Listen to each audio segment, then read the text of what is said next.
Finalmente lo que se forma es cuando tiene partículas, cuando ese líquido tiene partículas. Entonces, lo que se forma es algo como esto. Aquí estaba la gota de líquido y en la periferia se fueron todas las partículas. Cuando se fue evaporando el agua, queda este patrón. Pero a mí lo que me recuerda ver este patrón es esta, que es precisamente la agregación del experimento que hicimos con una mutante que estaba aquí, cuando el agar era el más suave, ¿no? Entonces, cuando vemos fenómenos como este, también nos podemos preguntar si esto es una coincidencia o si en realidad hay variables genéricas que afectan en procesos físicos, a la materia no orgánica, y también están influyendo sobre, en este caso, la materia orgánica, que es nuestras bacterias, ¿no?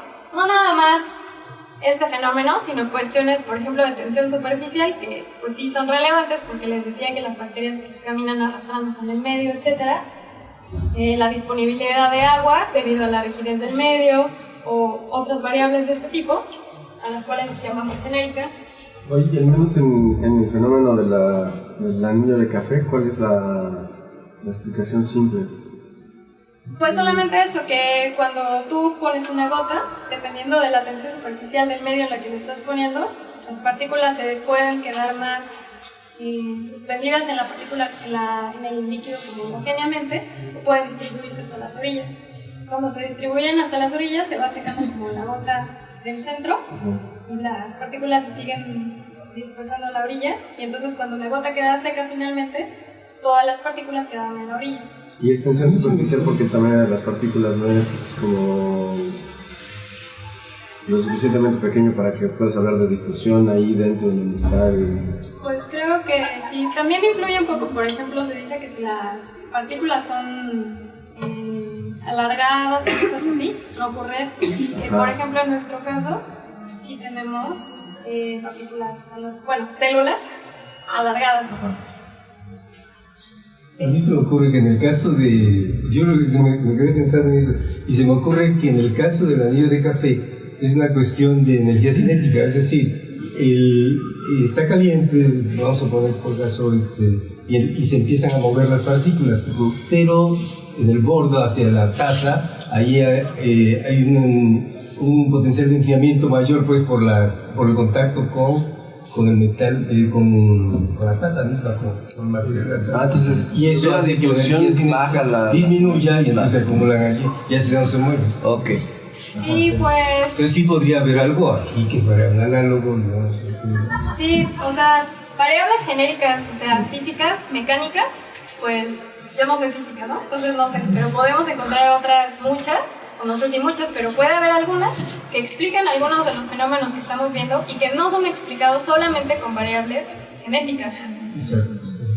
Y una pregunta, sí, cuando tienes este sistema donde tienes unidades discretas que son las bacterias, ¿cómo lo haces comparable con un sistema físico de fluidos, por ejemplo, que es totalmente continuo? Porque, por ejemplo, yo había visto un sistema que siempre estudian la reacción Belousov-Zhabotinsky, donde hacían unidades discretas en esferas, donde cada esfera tenía la reacción BZ, y hacían discreto un sistema continuo, por así decirlo, ¿no?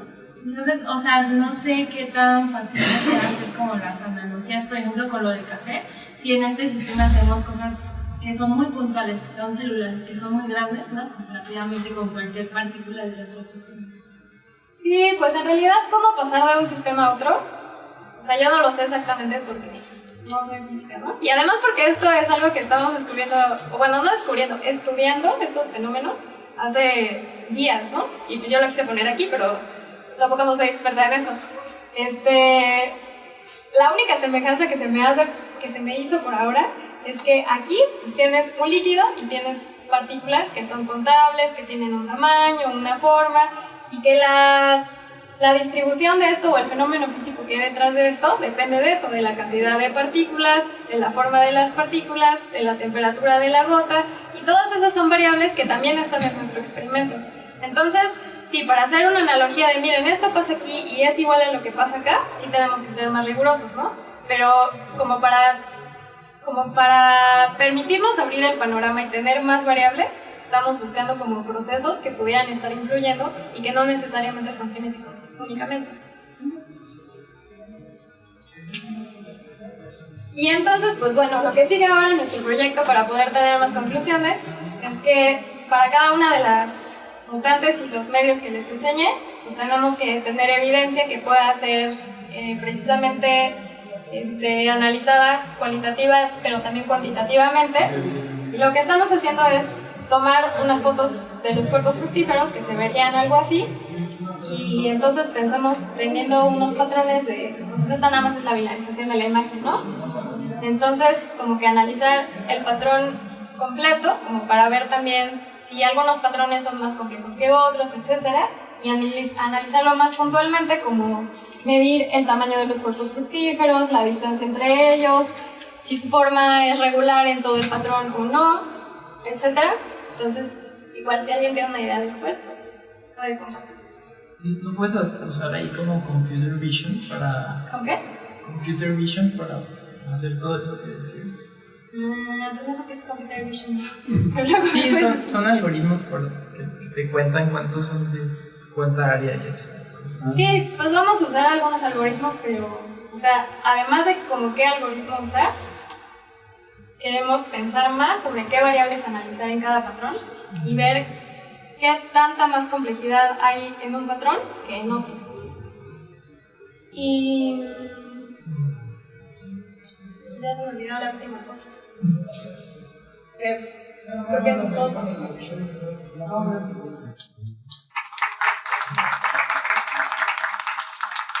Si no hay más preguntas, pasamos a Ale.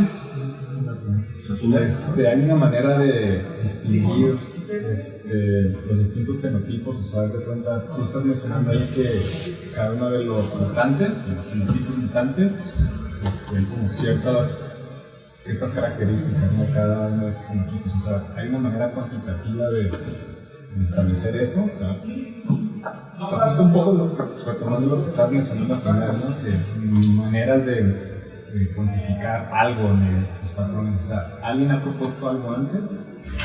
Pues es que generalmente las personas que trabajan con Myxococcus lo hacen desde un punto de vista microbiológico, ¿no? Entonces ellos como que cuentan la viabilidad de esporas y cosas de ese tipo que son más microbiológicas, y pues no están tan interesadas como en este otro aspecto, ¿no? Entonces nosotros estamos considerando en contar cuántos cuerpos fructíferos, cosas primero sencillas, ¿no? Cuántos cuerpos hay en cada patrón, de qué tamaño es cada cuerpo, qué forma tiene cada cuerpo, si dentro del patrón las formas son regulares o irregulares, los tamaños también, las distancias entre ellos.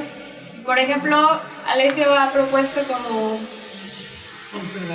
verla como qué tan más complejo es un patrón. Usando la generalización de entropía de Shandon a patrones bidimensionales. Todavía no hay mucho, porque solamente hay variables temporales, pero empieza a haber generalizaciones de la información de Shandon, entonces teoría algorítmica de la información, pero aplicada a complejidad de imagen. Sí, es que justo lo que iba a la pregunta era cómo puedes tú decir que son fenotipos distintos, ¿no? Sí, pues ya teniendo los datos podemos hacer más análisis cuantitativo, ¿no? Ahorita este proyecto es más o menos reciente, entonces, por ejemplo, todas estas fotos pues son muy confusas, ¿no? Porque hay unas partes sombreadas, unas partes negras, blancas, está todo mezclado, no se sabe bien. Sí se ven ciertos patrones, pues, pero en otras, yo digo, pues, para mí la de 2.5, la del fenotipo silvestre y la del fenotipo C2D1, pues igual son la misma. Sí, estas fotos fueron así como pruebas muy, muy preliminares, y entonces, por ejemplo, en estas que estaban acá, pues sí es un poco más evidente. Ya más allá no sabemos si se está ocultando el fenotipo, si son diferentes, si no son diferentes, si no quieren decir nada. Entonces, el paso que sigue es mejorar la calidad de las fotos para ya de verdad poder hacer un análisis que sea cuantitativo y que sea confiable. ¿Y han logrado, o bueno, tienen en mente caracterizar directamente las variables ambientales con mecanismos de regulación epigenética, en particular unos genes como acetilaciones, metilaciones, estimaciones.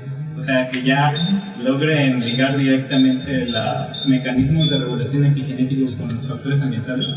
Pues en realidad no, o sea, por un lado sabemos cuáles son las mutaciones genéticas, también se está estudiando una red, por la que les enseñé, pues para ver como la contribución de los genes, pero de forma independiente, estudiar los mecanismos físicos, pero eso, como mecanismos genéricos, y pues todavía no tenemos como la parte integrativa que Esta forma circular depende del recipiente, ¿verdad? sí, es que es una gota. Y han visto efectivamente que si la geometría de eso influye en este tipo de. En el patrón que se forme. Eso podría ser otro ingrediente, porque también la naturaleza pues, depende de dónde. Sí, pues esas son cosas que hemos pensado, pero igual, como estamos empezando con esto, o sea, todas esas variables las estamos experimentando justamente ahorita. Entonces, el resultado de eso todavía no tenemos, pero estamos pensando en eso. Es posible que haya llegado. Porque en AC05 se alcanzan a ver como circulitos dentro de la frontera, ¿no? Sí. Entonces sí tiene sentido lo que el profesor dice, porque a lo mejor en otro ambiente podrías esperar que se organicen las interiores en forma diferente, no sé, de acuerdo a cómo sea el perímetro sí, de la región. Sí, todas esas variables hemos estado pensándolas y pensando en probarlas, y entonces estamos pensando y paso. Interesante, gracias.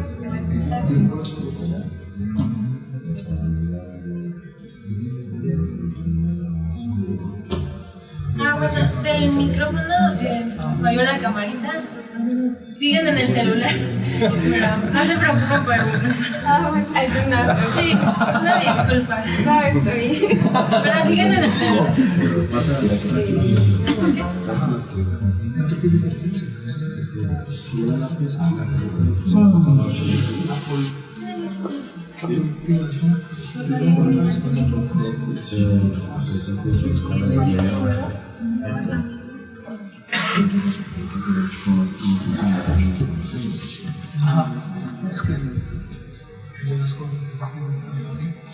Teóricas sobre este proyecto de la transición a la multicelularidad y bueno, Natsuko ya nos habló un poco por qué la multicelularidad es importante y tan interesante, pero para recapitular, ¿no? La multicelularidad nos interesa porque es una característica presente, como Natsuko ya mencionaba, no solo en organismos eucariontes, que son los típicos ejemplos de organismos multicelulares, animales, plantas. También está presente en bacterias y arqueas, que son los típicos ejemplos de organismos unicelulares. Y ha surgido, no hay un origen único de la multicelularidad, como Natsuko ya mencionaba, sino que ha surgido muchas veces a lo largo de la evolución. Y precisamente por esto que Natsuko también ya mencionaba, a pesar de que ha surgido en organismos tan distintos y muchas veces a lo largo de la evolución, encontramos similitudes en las estructuras que se forman. Incluso en organismos en los que pensarías que pues, de entrada no hay ninguna similitud, si miras más de cerca puedes encontrar estructuras que sí comparten similitudes. Entonces, ¿cómo podemos explicar esta similitud en estructuras basándonos en que la multicelularidad ha surgido muchas veces y los organismos, por ejemplo bacterias y animales, no comparten tanta información genética? Por un lado tenemos la síntesis moderna de la evolución, que nos dice que la adaptación es gradual, secuencial y aleatoria, y bajo esta teoría tenemos que conjuntos de genes dan lugar a la forma. Siguiendo esto, formas similares deberían compartir genes, deberían tener cierta homología en los genes, tener genes conservados para poder dar lugar a estructuras muy parecidas. Pero bueno, ya vimos que no es suficiente porque organismos muy distantes genéticamente comparten similitudes. Entonces tenemos también la síntesis extendida de la evolución, que como el nombre lo dice es una extensión de la síntesis moderna,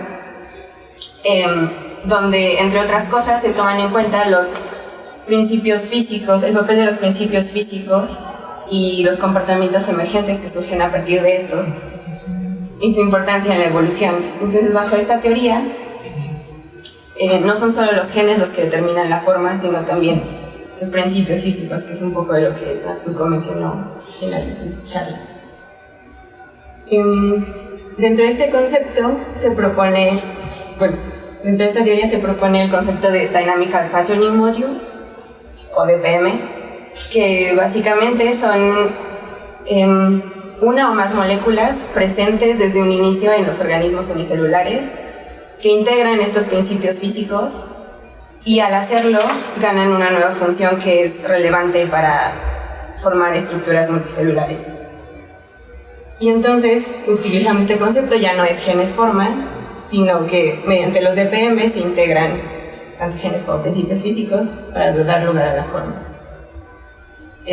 Hay varios DPMs descritos. El primero y el más relevante es el de adhesión, el primero en la tabla, porque, como Natsuko mencionaba, eso es indispensable para pasar de una célula a más de una célula.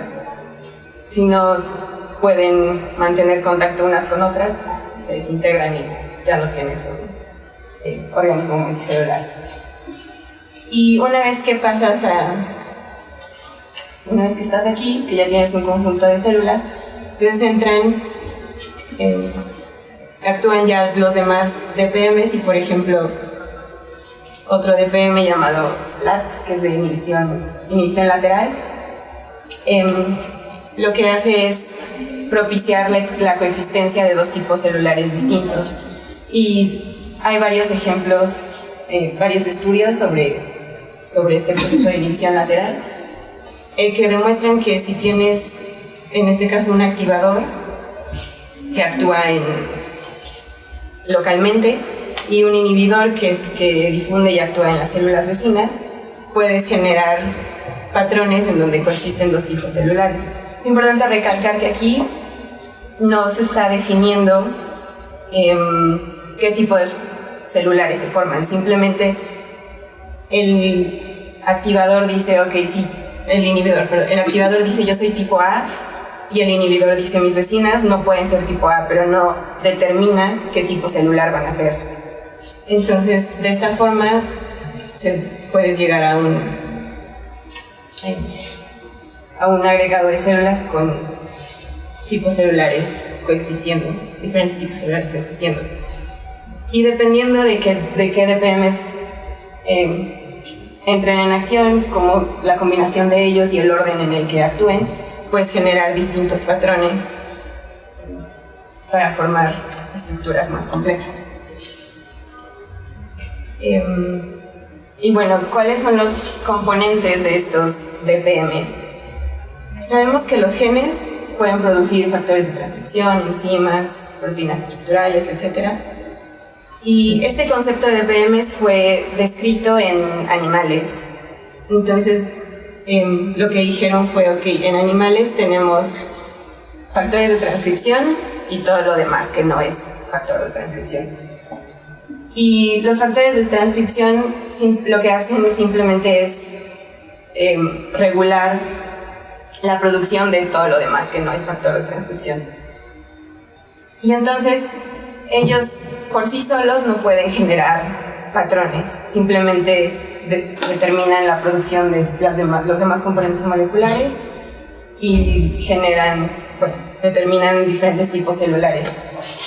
Todo lo demás es lo que puede, con el caso de inhibición lateral, puede difundir, puede tener otras funciones, y eso es lo que conforma los DPMs. Y en conjunto, los a los factores de transcripción los categorizan como Developmental Transcription Factor, o DTF. Y entonces tenemos los DTFs que generan diferentes tipos celulares, pero no pueden organizarlos. Y los DPMs, que son los que forman los patrones. Y juntos puedes generar una estructura multicelular con distintos tipos celulares y una organización espaciotemporal. Como mencioné, esto fue escrito en animales.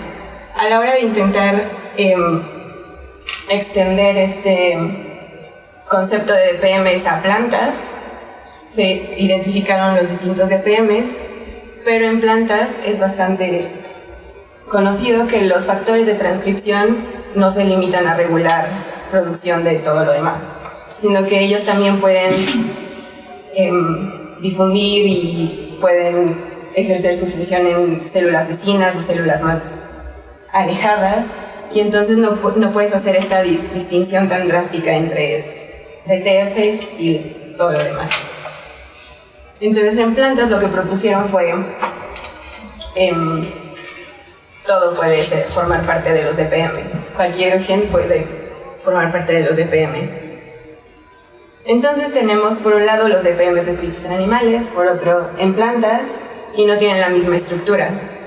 Lo que nosotros queríamos hacer es ver una estructura más general que pueda ser aplicable tanto a animales como plantas como bacterias, para poder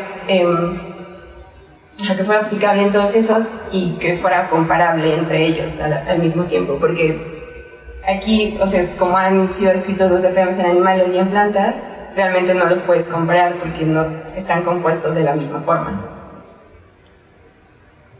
Entonces, la estructura que proponemos de los DPMs es que están conformados por dos categorías, una de la que llamamos Dynamical Linking Nodes y otra que llamamos Functional Nodes. Entonces, los Functional Nodes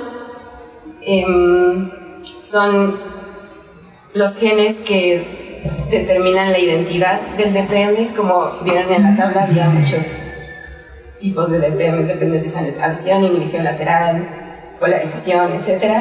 Los Functional Nodes son los que determinan qué función tiene ese DPM. Y los Dynamical Linking Nodes son los genes que, como el nombre lo dice, dan la dinámica y que pueden actuar como links entre distintos DPMs en una red de regulación.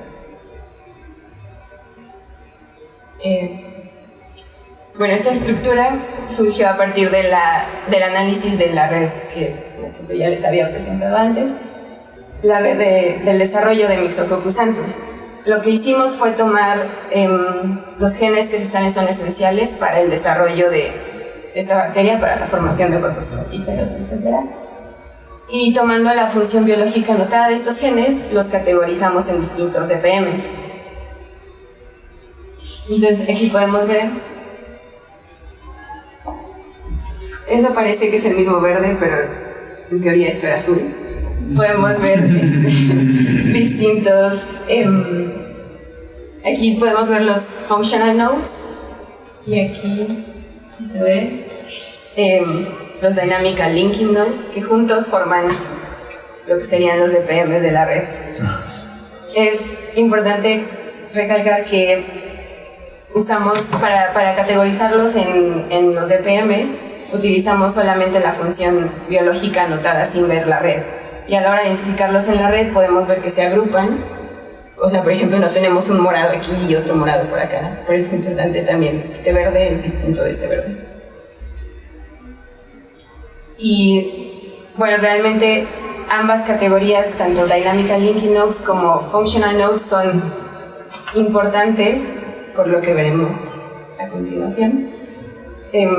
Al analizar los DPMs más de forma individual, estos son los dos que hemos analizado, al que llamamos timing y al que llamamos movimiento. Este incluye los genes con los que Natsuko está trabajando y es importante en la determinación del inicio de la formación de estos cuerpos fructíferos. Y este es importante en el movimiento de las bacterias.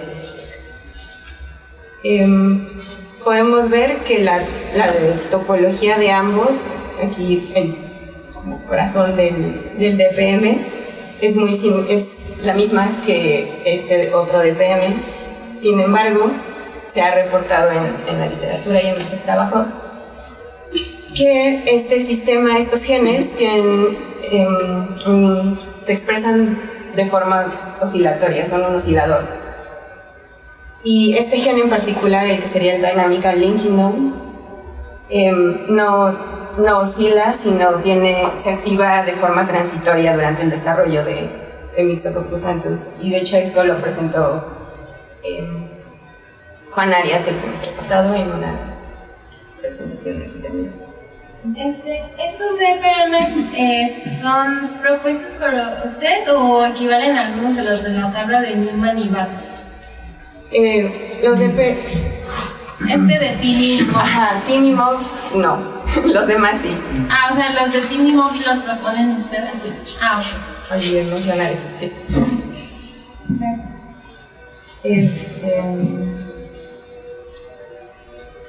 ¿Qué iba? Ajá.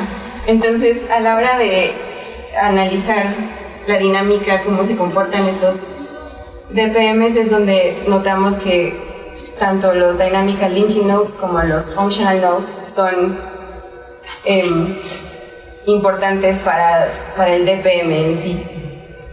Porque, bueno, este DPM se ha reportado que funciona como un oscilador.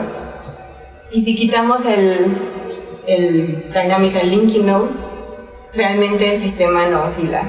Pero si lo agregamos y si solo dejamos un Functional Node, tampoco oscila. Entonces es importante tener todos para poder generar oscilaciones sostenidas en el tiempo.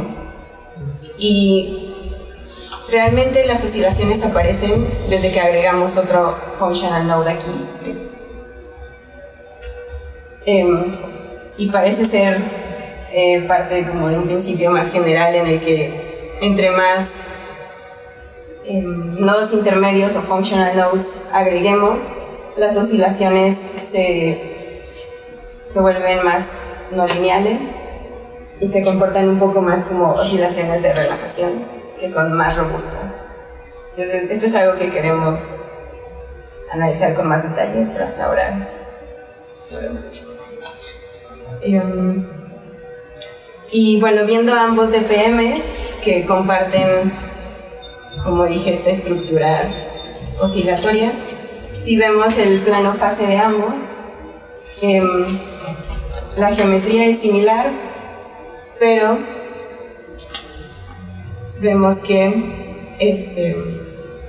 el atractor en el segundo DPM cambia y se vuelve el punto fijo cambia y se vuelve un atractor, y entonces pierdes este comportamiento oscilatorio, y lo que ahora tienes es, al recibir un estímulo, un input, pues saca el sistema del atractor, hace que se active y luego eventualmente se apaga, y entonces es como tienes estas al graficar el comportamiento del Dynamical Linking Node en particular, podemos ver que tiene este comportamiento excitable. Los datos del análisis de la teoría de regulación genética, ¿lo están sacando de a nivel individual o a nivel de poblaciones? ¿Cuáles datos? O sea, bueno, estos datos bueno, ¿las gráficas son de datos o de qué son? ¿Estas? Ajá, estas son simulaciones de este sistema. O sea, ¿te refieres a los datos como de degradación de los datos más biológicos o qué? Sí, o sea, es que me imaginé que pues sí, no tenían lecturas a lo mejor de fluorescencia experimentalmente y con base en eso hicieron las esto es como muy abstraído. Es solo simulando son simulaciones del sistema de 4 nodos y todo eso, pero no hay información biológica aún dentro del modelo. ¿Qué es lo que está viendo? ¿Dónde? En ambos ejes, ¿qué es lo que tendríamos? Es el tiempo y la concentración de este. A ver, que es en moradito. Ajá. Sí, pero hasta ahora estos modelos son más abstractos, más como analizando la dinámica de la topología del DPM, pero aún no hay tanta información para empezar biológica sobre cada gen y no la tenemos.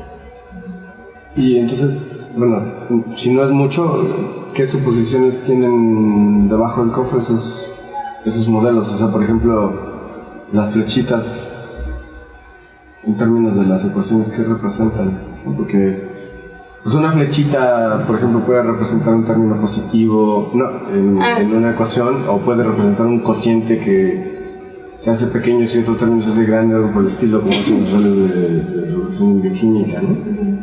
Y la inhibición no quiere decir lo mismo en los dos, entonces, ¿eso es qué onda? Bueno, no sé si se nota. Las interacciones de activación e inhibición, esas sí se tienen. Entonces, las flechas, creo que no se nota muy bien, pero las flechas son activación y las bolitas son inhibición. Y en cuanto, no estamos tomando como diferencias en escalas temporales es todo muy abstracto, es muy sencillo todo. Más sencillo, uno más sencillo nos ocurrió que tiene esa topología. Posiblemente porque igual, por ejemplo, estos genes se sabe que se comportan de forma, que tienen una expresión oscilatoria, pero no hay estudios más a detalle sobre a qué concentración llegan, en cuánto tiempo, etc. Pero tal vez con los experimentos de Natsuko que tienen mutantes de estos genes, podríamos, no de todos los demás DPMs, pero al menos de podríamos analizar más a detalle, con más información biológica en el modelo para ver el comportamiento. Es que el asunto es, por ejemplo, tú puedes construir dos modelos que tengan pulsitos, ¿no? Como esos que mostraste, pero en uno de los dos modelos la contribución para que haya un pulso puede ser positiva en una dirección, y cuando se altera cierto balance después se vuelve negativa, y es realmente positivo y negativo en cuanto a la variable que estás modelando, ¿no? Que hayas el nombre que hayas tenido. Y los términos de las ecuaciones se ven así, por ejemplo, así son los modelos de neuronas, ¿no? Y lo no lineal está en las partes que hacen eso de positivo y negativo, pero son contribuciones positivas y negativas y punto, y nomás es una cuestión de balance. En cambio, hay otros modelos en los de bioquímica, por ejemplo, ¿no? Que ahí no es de contribuciones positivas y negativas, ahí lo que tienes son cocientes de cosas, y los cocientes se hacen más grandes o más pequeños. Y es una manera de modelar completamente distinta y te da más o menos el mismo comportamiento, ¿no? Y en los dos podrías hablar de inhibición, pero la inhibición no quiere decir lo mismo. Por eso preguntaba yo, ¿qué quieren decir las flechitas? ¿No? O sea, no estaba preguntado por el código, si inhibición o excitación, si promotor o contrario. Puedo responder. Me parece que desde esta discusión también con Memo una vez. Por cómo vemos la red,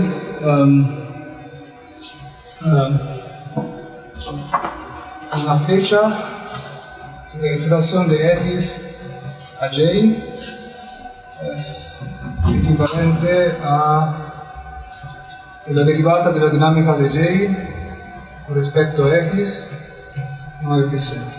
Esto puedes obtener o tanto con una entrada de tipo neuronal o con cocientes. Sí, claro. Pero toda la derivada. Sí, si tomas el lado derecho de la dinámica de Y, la derivada respecto a X, este es positivo. Entonces esto incluye química, neurona digamos que si X aumenta, Y se excita. O disminuyendo un cociente o expandiendo algo. Y viceversa. Si aquí hay una bolita, entonces la misma derivada es una tercera. Sí. Bueno, lo que yo preguntaba es que si esa derivada es mayor que 0 o menor que 0, pues te da lo de subir o bajar para la variable y en ese caso, ¿no? Para la variable y prima, ¿no? Para la variable y prima, o y punto, lo que sea, ¿no? Pero Pero no es lo mismo poner términos que tienen cocientes, porque estás, por ejemplo, haciendo suposiciones de tipo de reacción chafa, si quieres, Miqueles-Mente, versus poner otra cosa que es como la de las neuronas. O sea, los términos que hacen que eso sea positivo o negativo tienen una significancia que puede o no tener que ver con el sistema biológico en cuestión. Pero bueno, está bien. Creo que la idea va más, bueno, o sea, por ejemplo, en alguna de la derivación de ecuaciones que tienen que ver con el modelado de reacciones bioquímicas o de regulación genética, parten de suposiciones. O sea, bueno, en este caso, Marco mencionó lo de cinética de Michaelis-Menten, que es lo que normalmente se utiliza. Y pues la forma de las ecuaciones también te da cierta idea de cómo va a ser el comportamiento del sistema, ¿no? Porque en unos tienes cocientes, decrementos y demás que capturan asas de retroalimentación positiva y negativa. Entonces mucho también de las suposiciones de cómo construyes el modelo, pues se ven reflejados en su inspección. Sí, pues, o sea, esto fue como un análisis inicial de los DPM, o sea, como ver la dinámica y cosas así. Entonces es muy abstracto, pero ya, o sea, sí me gustaría como analizarlo un poco más con más relevancia biológica y más a detalle.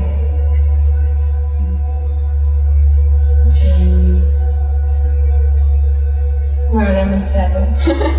En conclusión, pues logramos una estructura de los DPMs que puede ser aplicable tanto en plantas como animales, bacterias, arqueas, etc.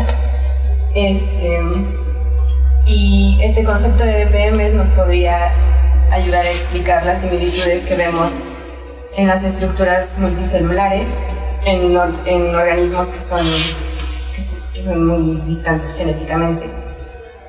Y sí, precisamente en organismos que son muy distantes, si no hay homología a nivel de genes, podría haber una homología a nivel de DPMs que expliquen cómo es que se forman las mismas estructuras muy similares.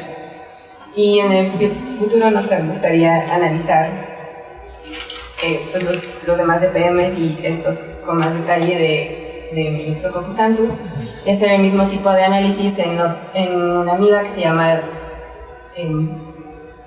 Digestelundis, creo, que Myxococcus y esta amiba no comparten básicamente ningún gen esencial para la formación de los cuerpos fructíferos, pero forman estructuras bastante similares y ambos son organismos muy sencillos de estudiar en el laboratorio. Entonces nos gustaría hacer lo mismo y comparar para ver si existe alguna homología a nivel de DPM entre estos dos organismos.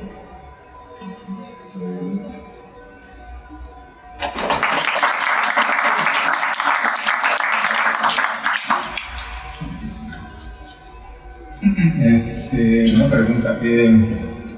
Tú teniendo así como la red, o el diagrama de la red de regulación, ¿tú puedes identificar tus nueva propuesta de DPMs? ¿O cómo identificas tú qué gen o qué nodo de la red es un link y el otro es functional node o algo así?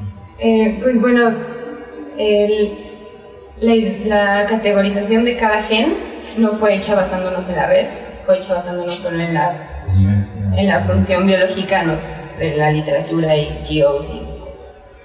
Y el criterio para ver si era functional node o dynamical linking node era si el gen es el que ejerce la función, entonces es un functional node. O sea, si es el gen que difunde y o por ejemplo que si es un receptor en la membrana, cosas así, entonces es functional node. Si tiene funciones más regulatorias, entonces es un dynamical linking node. Podría decirse que los factores de transcripción serían los dynamical linking nodes, pero al hacer esto hubo un gen que no es factor de transcripción, es una enzima y fue funciona como dynamical linking node. Entonces por eso fue que no se corresponde esta clasificación con la de genes estructurales y genes regulatorios. Pues no necesariamente estructurales, ¿no? Como, o sea, sí es un poco la división entre factores de transcripción y cualquier otra cosa, pero no necesariamente, o sea, porque hay genes que no necesariamente son regulatorios, pero que interactúan con muchos otros genes y pueden modificarlos o lo que sea, y por esa razón es que podrían ser dynamic linking numbers. Como por epistas. O sea, como cosas que fosforilan o cosas por el estilo, ¿no? Ajá, cosas que no necesariamente son factores de transcripción, pero tienen un efecto sobre como qué tan activo está. Sí.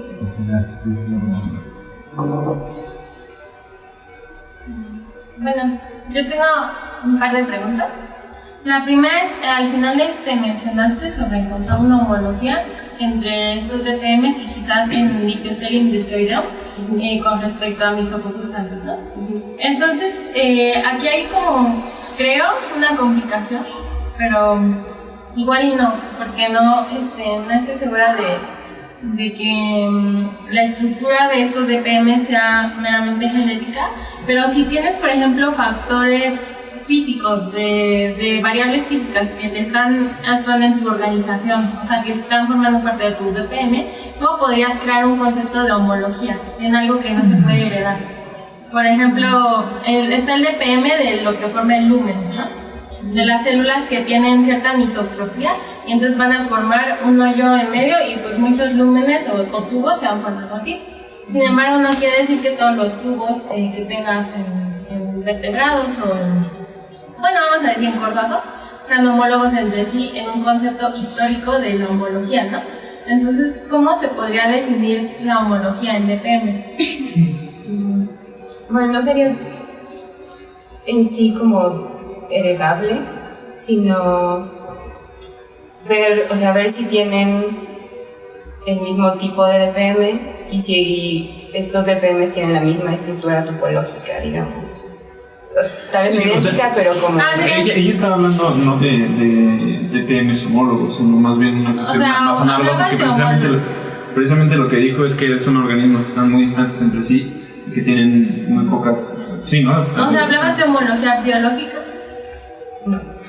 De ahí la confusión. Sí. Okay. Y la otra pregunta es, bueno, la lista de DPMs como ya que se ha publicado y así tenemos, no sé, la inhibición lateral, tenemos los de reacción de difusión, tenemos muchísimos, ¿no? Por ejemplo, los que dan la larva de la torpo segmentada, etc. Pero estos DPMs, el TIM y el MOP, ¿cómo los podrías describir su dinámica? O sea, sin estos diagramas, realmente, ¿qué es lo que están haciendo? O sea, porque eso es lo que no me quedó tan claro.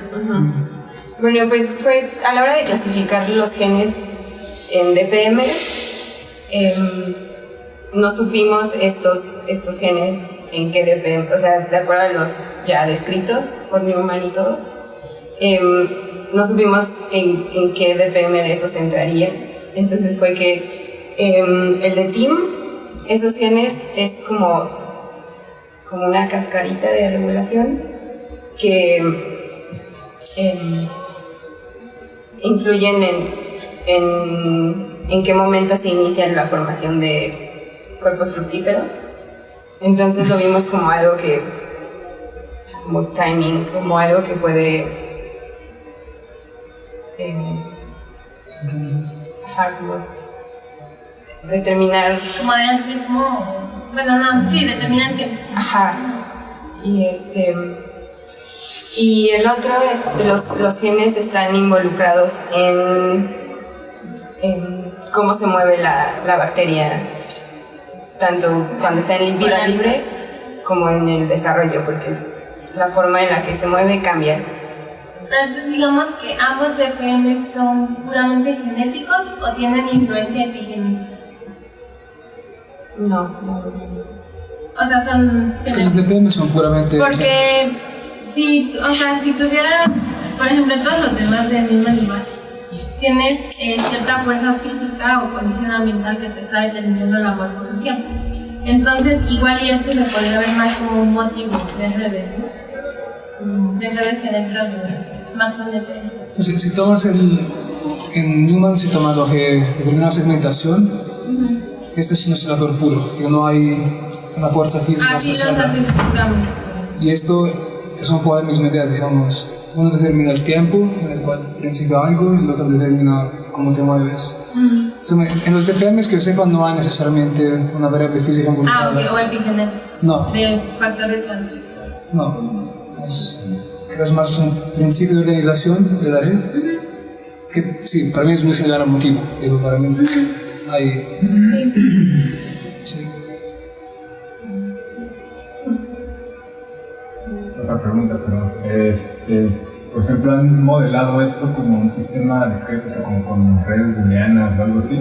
Porque creo que o sea, sí hay los atractores, el número de atractores puede variar dependiendo si modelas un modelo continuo, un modelo discreto. Entonces no sé como que si le han hecho algo y si han hecho algo, como cuáles son las diferencias. Pues Juan Arias, el que mencioné, es el que ha hecho más análisis booleanos de esta red, pero no ha hecho, me parece, de la red completa. No, ¿verdad? Sí, está.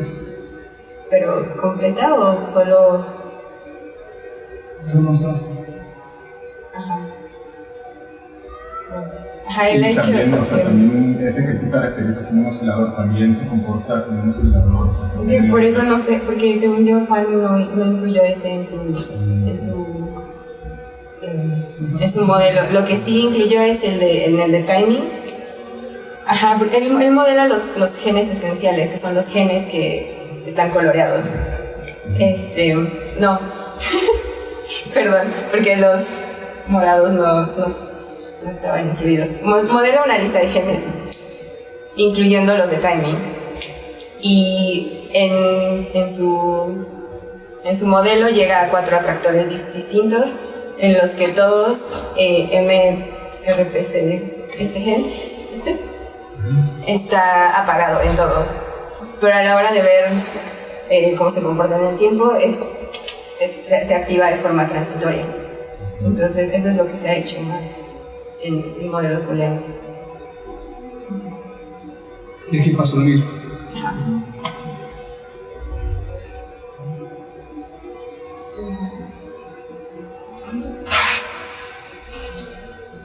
Muchas gracias.